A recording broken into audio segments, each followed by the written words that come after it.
లో తెరకెక్కిన మూవీ ప్రతినిధి 2. ఈ సినిమా వరల్డ్ వైడ్ గా విడుదలైంది. థియేటర్స్ లో సందడి చేస్తోంది. చాలా గ్యాప్ తర్వాత నారా రోహిత్ చేసిన ప్రయోగం వర్కౌట్ అయ్యిందా? టాక్ కిక్కిస్తోందా? ఫైనల్ రిపోర్ట్ తో ఏం తేలింది? Just watch it. Nara Rohit తో జర్నలిస్ట్ మూర్తి తెరకెక్కించిన మూవీ ప్రతినిధి 2. ప్రతినిధి మూవీకి అప్పుడొచ్చిన సినిమాకు మధ్య చాలా ఏళ్ల గ్యాప్ ఉంది.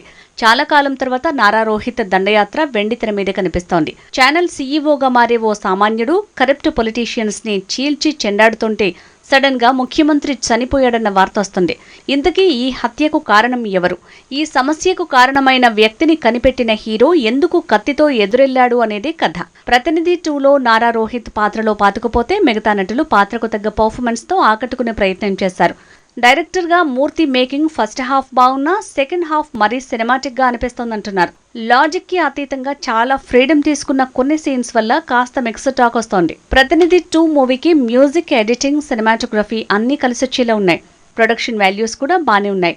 పర్ఫెక్ట్ గా ఎలక్షన్స్ టైంలోనే ఈ సినిమా రావడంతో ఫ్రీ ప్రమోషన్ తో కొంతవరకు టైం కలిసొచ్చింది. ప్రతినిధి 2 మూవీకి బలమైన మాటలు బానే ఉన్నా బలమైన సీన్ల కరువే కనిపించింది. ఫార్ములా మూవీగా మారటం వల్లే సెకండ్ హాఫ్ నిరుత్సాహపరుస్తోందంటున్నారు. ఓవరాల్ గా మిక్స్డ్ టాక్ సొంతం చేసుకుంది ప్రతినిధి 2 మూవీ.